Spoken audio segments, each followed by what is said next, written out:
And President Cyril Ramaphosa says KwaZulu-Natal Command Council efforts in fight against COVID-19, while SASSA beneficiaries who receive double payments must repay funds. Smuggling of foods and cigarettes at the BEITBRIDGE border between South Africa and Zimbabwe.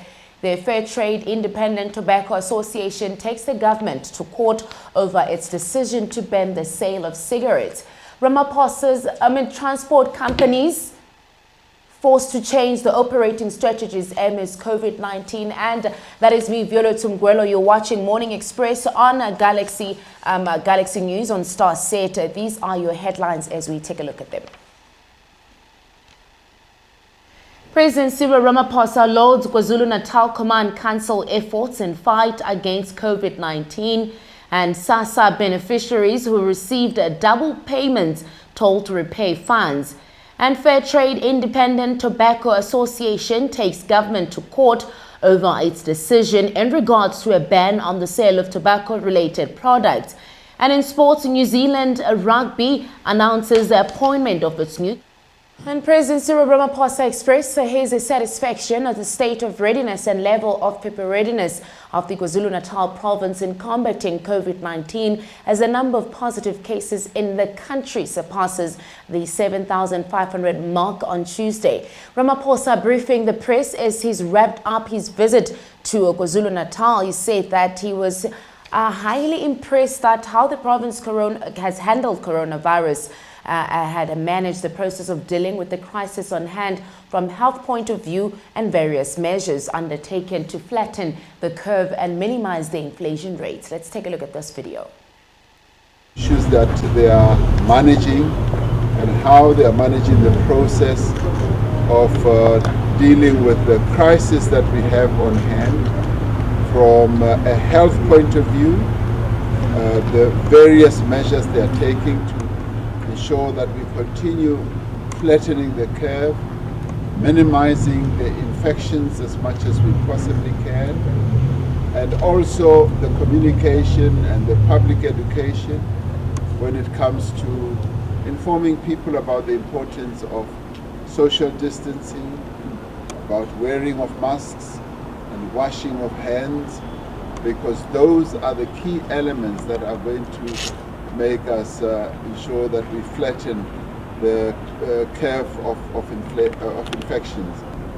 And I've been also impressed with the way that they've been getting ready for the spike in infections that is going to happen from what the scientists and epidemiologists tell us. Ramaphosa, who also visited the Dr. Pixley Ikasa Semi-Provincial Hospital in KwaMashu, north of Durban, designated to house COVID patients, said he was also impressed at the setting up of hospitals in the province and the number of beds. KwaZulu-Natal Health MEC Gugu Simelane Zulu also briefed the president on the provincial government's readiness. Here's a video. Is psych beds. That is why for this particular pandemic we'll only be able to utilize 450, we won't be able to use the other 50. But what we decided to do is the plan of the province. Before building and getting temporary infrastructures, we decided to look at the infrastructure that we have as a province. And in doing that, we said in every district we are going to have one facility or two that we are going to totally repurpose or refurnish so that it fits what we need to do. By fitting what we need to do, it means we need to have isolation and quarantining wards that we would need. Then we also agreed that we have a hospital in sense that's 90 finished completed, but we've not been able to utilize it. So we decided to fast track the work that was being done here. As a result, we engaged with the contractor and we agreed that they're going to work 24 hours a day and they have 2 shifts. So they work day and night to be able to give this or to hand this over to us by the 31st of May. So the number of beds are 500 as I've indicated. The area is 73,000 square meters and the projected value of the project is 22.8 billion. So it is quite a big project. 2.8 billion. Oh, no. And this comes as the country's health ministry confirmed that the number of COVID-19 deaths in the country rose by 10 to 148, with 7,572 cases confirmed. According to the ministry, of the total of 148 deaths, 71 are from the Western Cape, with 36 from KwaZulu-Natal, 18 from the Eastern Cape, and 15 from Gauteng, while the rest of the provinces only reported single-digit cases. The Social Development Minister Lindiwe Zulu has previously apologized to SASSA beneficiaries as there have been technical issues in paying out the elderly and disability grant since Monday. These hiccups that saw some beneficiaries not getting their money or double payments being paid to 435,000 beneficiaries in the Western Cape and 400,000 beneficiaries in KwaZulu-Natal not being paid at all. Now, they were met with disgruntled people who stood in queues for more than 6 hours but had to leave empty-handed. SASSA also announced that those who are paid double or who had been paid double the usual amount will be expected to repay the funds. Zulu went on to say that the system will be able to return funds that remain in the beneficiaries' accounts, while those who had already withdrawn the extra money will have it deducted off their future payments. Now, with these 37 million rands that went towards a fence at the BEITBRIDGE border which separates South Africa and Zimbabwe, it has been up for a day, but reports of smuggling of cigarettes and food have surfaced. The deployment of the army at the borders hasn't been effective in stopping desperate Zimbabweans as well as criminals from crossing over to South Africa. While the Public Works Minister Patricia de Lille says lockdown regulations have led to criminals beefing up illegal cross-border activities, Defence has stirred a lot of controversy as pictures of the fence being vandalized emerge. Bato Mokotu, who is the department's Deputy Director General, says the payments for the services rendered have not been finalized and only 21 million rands has been paid thus far. The Public Works and Infrastructure Minister said the proper investigations will be done to verify whether South Africa got value for money from the project and if due processes were followed in appointing the contractor to erect the fence. And the Fair Trade Independent Tobacco Association has withdrawn, taking the government to court over its decision to ban the sale of cigarettes during the level 4 COVID-19 lockdown. Now, this after their competitors, the British American Tobacco of South Africa, sent a letter of demand on Saturday to Minister Nkosazana Dlamini Zuma, urging her to reverse the decision to restrict the sale of tobacco products during the lockdown. Now, the association's chairperson, Snenhlanhla Mnguni, said the decision to go to court was announced on Monday and they're fighting for a free trade environment free of competitors, harassment and unfair competition. Let's take a look at this video.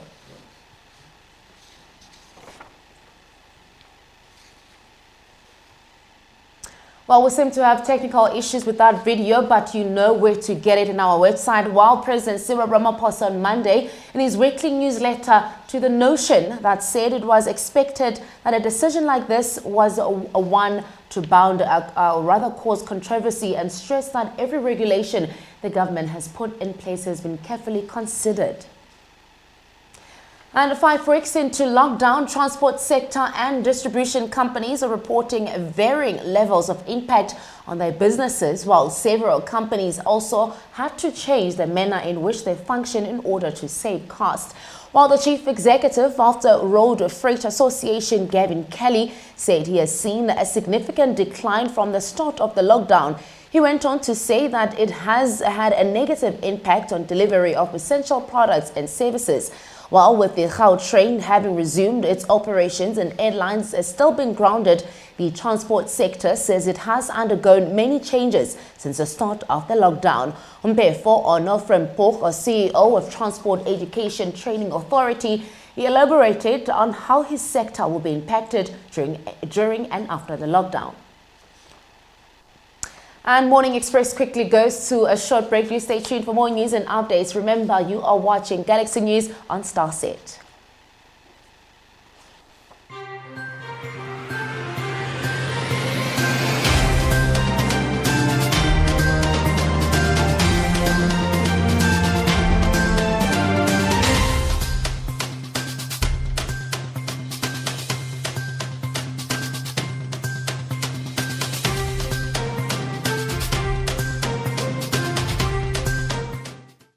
Unbiased, uncensored news updates rely on Galaxy News. We are fearless, zero favor and zero fiction. We are the bridge that connects you from the rural to the urban. From Times Square to Mary Fitzgerald Square, we're sure to give you the hottest stories from all four corners of the globe. Bringing the latest news on business trends at the speed of light and transporting you to a world unseen. Now so we come fly, go enter Lagos. The Zanga, inside Zanga for Lagos. From the boardroom to the fan park and to the field. Op ons kanaal nuus wat jou sal skok en verras. Sources at the ranks, banks and all places buzzing with action. Sports, business, politics, your entertainment, fashion trends. We're talking of breaking news, exclusive and certainly the hottest stories in town. For Galaxy News, I am Vuyo Mgwelo. Now maybe this your boy, Osilama Otono. Itabakheng Khatlo from Galaxy News. I am Katla Mukhampanyane from Galaxy News. I am Susanda Nomosaka Qabe Kuto for Galaxy UN.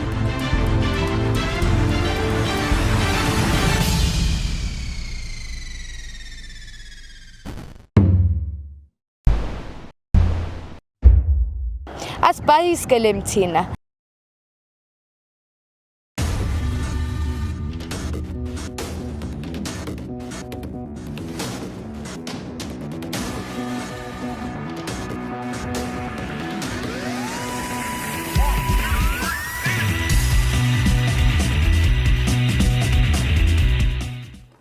I dive deep into the web for all the news and information that I can grab, so that you at home can stay entertained and informed by our 5-star studded crew. Galaxy News is distinctly rooted in your location to bring you the lowdown on all the spiciest news in town. We make it our business to bring in news in time, because it is your business that makes news each time.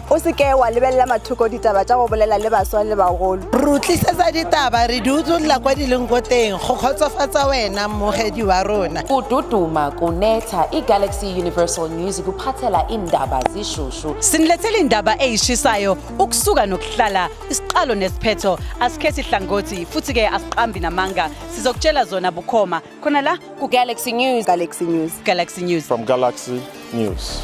Woo!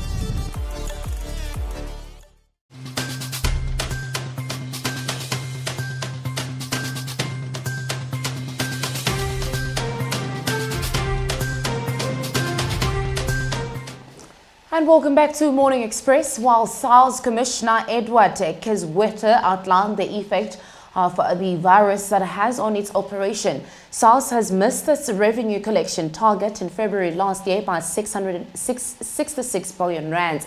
The Revenue Service announced in April that it had collected over 1.35 trillion rands in revenue for the 2019 to 2020 financial year. Let's take a look at this video. We've already had 5 weeks into the new financial year, and the harsh reality is beginning to emerge as government is trying to balance the health and mortality outcomes on the one hand with the very necessary social and economic challenges on the other. I'd like to start with our current challenges as presented by COVID-19, in particular how it has impacted on our work arrangements, as well as our initial sense of the impact on revenue collections. Let me turn firstly to our working arrangements under COVID-19. The world, South Africa, and specifically institutions such as South African Revenue Service, or SARS, are facing unprecedented challenges, and we literally find ourselves in uncharted waters. But at the outset, let me say that being in uncharted waters does not mean that you proceed without a plan. It simply means you proceed with utmost caution, you use the best evidence available, you remain open to new information, and most importantly, you demonstrate genuine humility, the eagerness to learn, and the agility to adapt your approach as the situation evolves. And we have to say, we do not understand everything about this coronavirus, as invisible as it is, and therefore we are all on a learning curve.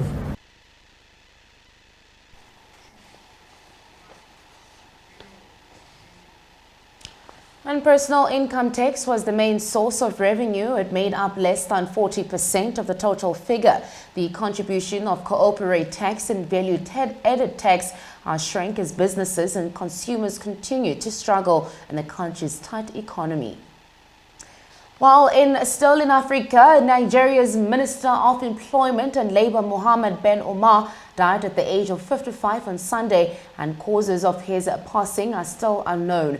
The minister's Social Democratic Party verified that he died on Sunday at a hospital in the capital of Niamey, but did not mention the cause. A public television station, Tele Sahel, reported that it was the terrible disease which took the life of Minister. Before announcing the news, the channel played a broadcast of a recent message from the minister, which was urging workers to protect themselves from the coronavirus. Ben Omar began his political life in 1999 under President Mamadou Tanja, serving as parliament in various ministerial roles in the impoverished Sahel nation, and led the PSD, which is allied by Issoufou's Party for Democracy and Socialism. President Mahamadou Issoufou said he had learned after news of his death with a heavy heart. Galaxy News sent its condolences to the country as well as Omar's family and friends. A plane carrying aid supplies for use in the fight against COVID-19 crashed in Somalia on Monday, killing all 6 people on board, while Prime Transport Minister Mohammed Salad said the 6 people include a pilot or co-pilot, flight engineer and a trainee pilot, as well as 2 people working for the airline who were on board. Only 5 bodies have been recovered, or rather were recovered so far. Salah declined to speculations on the cause of the crash and said a unit had been sent out to investigate. And it's time for us to quickly go to a short break. Morning Express comes back with more news updates right after this.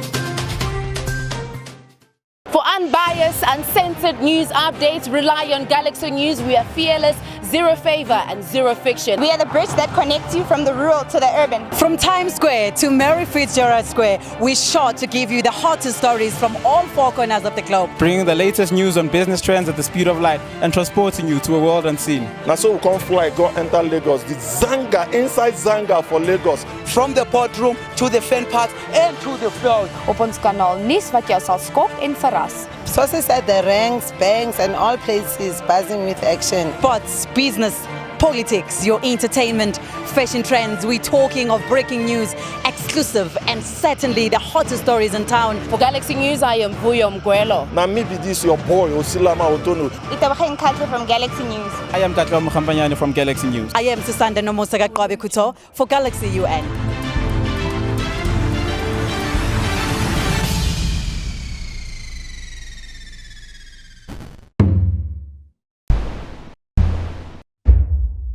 Asbayiskelem thina.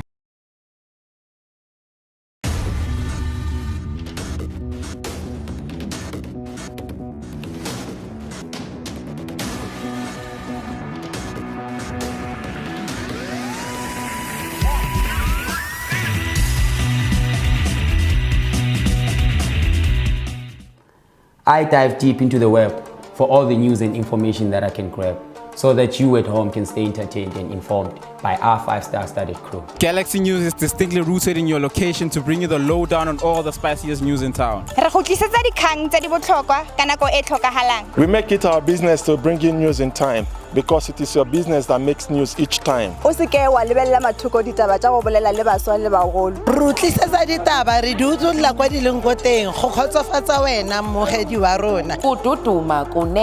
Galaxy Universal News kuphathela indaba zishushu. Sinilethele indaba eyishisayo ukusuka nokuhlala isiqalo nesiphetho asikhethi hlangothi futhi ke asiqambi namanga sizokutshela zona bukhoma khona la ku Galaxy News. Galaxy News. Galaxy News. From Galaxy News. Woo!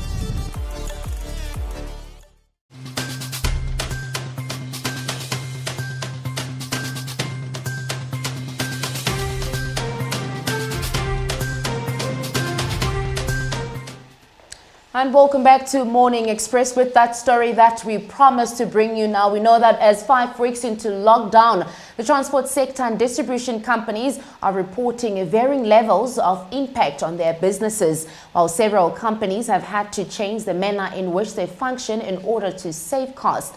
The chief executive of the Road Freight Association, Gavin Kelly, said they have seen a significant decline from the start of the lockdown. He went on to say that this has had a negative impact on delivery of essential products and services. Now, with the Gautrain having resumed its operations and airline still being grounded, the transport sector says it has undergone many changes since the start of the lockdown. Umbefo Eno from Ponka, CEO of Transport Education Training Authority, elaborates on how his sector will be impacted during and after lockdown. Let's take a look at this video. The picture is looking quite negative, especially if one looks at the aviation sector, except for the repatriation of South African citizens from other countries by SAA. Currently, the aviation sector is only reporting or transporting cargo, which is the only movement, and we see the greatest impact in the aviation sector. But not only the aviation sector, but if you look at the bus industry and the taxi industry, especially as it relates to cross-border and inter-provincial bus transportation and taxi operators that are operating long distances and inter-provincially, those are really quite affected badly. The sector that seems to really not be impacted as it is with the rest of the sector is the courier sector, because of the fact that there is delivery of essential services and even food items for those that prefer to use online shopping. At least that sector is not negatively impacted compared broadly with the rail sector, aviation sector, bus industry, and the taxi industry. One might say the taxi industry is maybe 70% operating at capacity locally, and is still impacted negatively by COVID-19. The industry that also has seen some low movement is road freight, the trucking industry, because they are no longer doing cross-border movement, especially for those that were moving between the borders of South Africa and other SADC countries. That is also affected negatively. So one might say transport is really feeling the pinch of this COVID-19. And the World Health Organization said Washington hasn't provided any substantial evidence to back their speculations on the claims made by the U.S. President Donald Trump that COVID-19 created at a lab in China. Michael Ryan, who is the emergency director at the World Health Organization, during a virtual briefing said the organization had not received any data or specific evidence from the United States government relating to the supposed origin of the virus. Top United States epidemiologist Anthony Fauci resonated with statements made by the World Health Organization. And in entertainment and some light stories, the South African rapper MADJOZI, known for her famous song John Cena track, won the 2020 Nickelodeon Kids' Choice Award for a favorite African star. MADJOZI was nominated alongside Shekina, Tenny and Patricia Kihoro in the favorite African star category. Now, this year's virtually produced show will reveal its winners through some of the most creative ways in its entire history. And with some good news happening with the British people, as we know, Boris Johnson has recovered from COVID-19 with his partner, also who had similar speculations of the virus. They've already welcomed their baby boy, and earlier on we had spoken to some of the British people back home. But you know, we're going to be putting some of these stories in our website.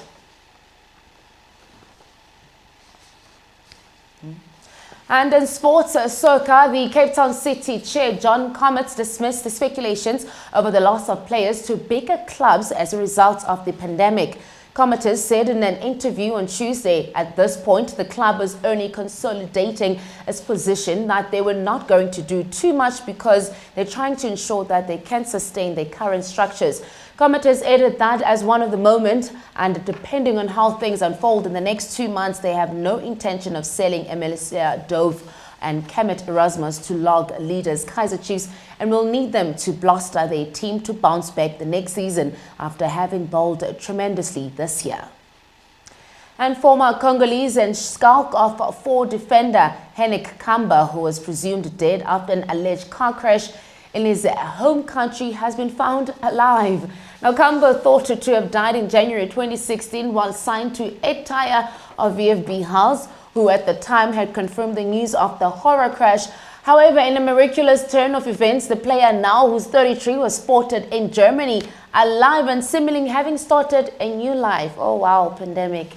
Prosecutor Annette Millick says that a case that has been opened against Kamba's ex-wife, who claims a six-figure payout after the defender alleged death. The ex-wife is believed to have claimed that she was eligible for a payout after presenting supposed documents to the insurance company, allegedly proving that Kamba had died.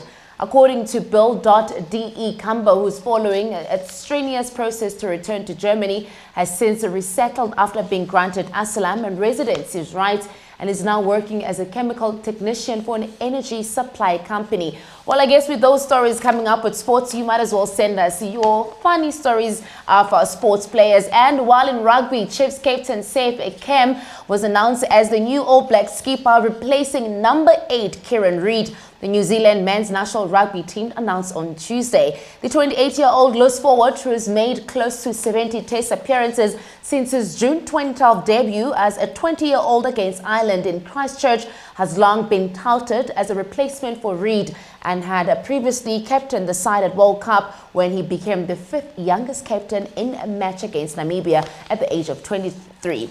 Now, in confirming the announcement on All Blacks, TVNZ coach Ian Forster described that Kane, who has now been with the squad for 8 years, as a follow-me type of a guy who commands a lot of respect for his teammates. Let's take a look at this video. Look, we've picked Sammy for a whole lot of reasons, and firstly, really delighted that he's said yes and he's wanted the challenge.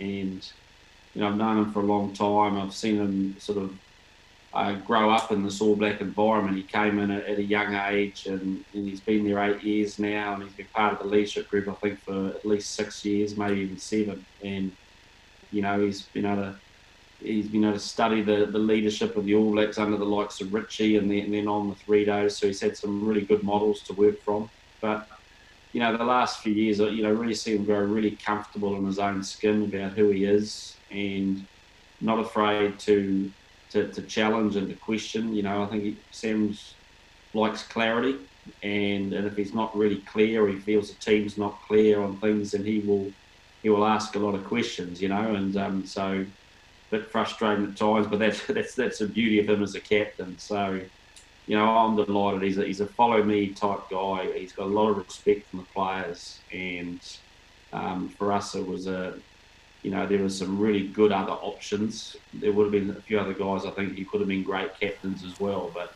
we just think Sam, for this team right now, going forward the next. And Kane, who led the side to a hard-fought with a win against Argentina in Buenos Aires in 2019, described the promotion as a massive honor and privilege, saying that captaincy is not something that as a player you chase, but rather something you grow and evolve into. Well, with that said, with the young people taking over, we as Galaxy News, we say send us anything that you might think we might use right here on our station when it comes to sports and also entertainment right under in our website and in all our social media platforms. Also, do not forget to catch sports as my colleague Andre brings you all the sports updates right here on Galaxy News on Star Set. From myself and the Morning Express team, we'll see you guys again.